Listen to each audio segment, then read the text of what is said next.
Spider-Man. He can shoot webs, climb walls, and has one of the best rogues galleries in all of fiction.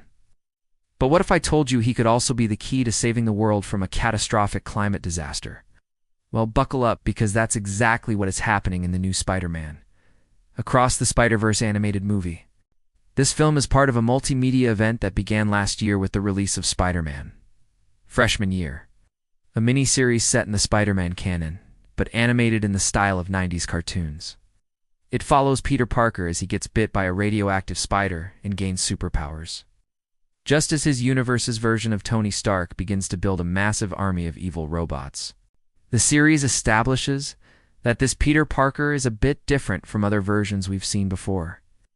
He's more sarcastic and less eager to take on responsibility, but nonetheless still has to learn how to be a hero while contending with high school drama and the usual supervillain shenanigans.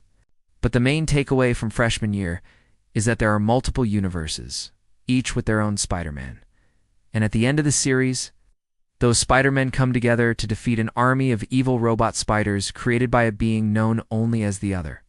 Now that team-up has been adapted into Across the Spider-Verse, which expands on the Freshman Year storyline with even more Spider-Men from across the multiverse. The stakes have also been raised considerably. This time the team is assembled by a Spider-Man from a universe that's nearly identical to ours, complete with a live-action Spider-Man played by Tom Holland. That Peter Parker is mentored by a retired version of Miles Morales, who explains that there are other Spider-Men out there who need help, because the world they are in is collapsing due to climate change. So our Peter teams up with Spider-Men from across the multiverse to try and save the day. I don't want to give any more details than that, because going into this movie with no expectations will make it a much more fun experience. But I will say that the animation is fantastic and definitely worth seeing on the big screen. Each universe has its own unique art style and visual flair. And the voice acting is also top-notch, featuring the return of Shameik Moore as Miles Morales, alongside new cast members like Oscar Isaac as Spider-Man 2099 and Issa Rae as Spider-Woman.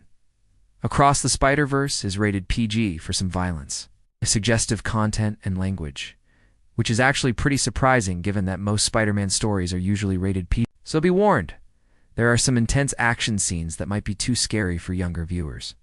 But if your kids are anything like mine, they'll probably be too busy being amazed by all the cool action to actually be scared. Spider-Man Across the Spider-Verse is in theaters now. And remember, if you like this video, you can always come back for more.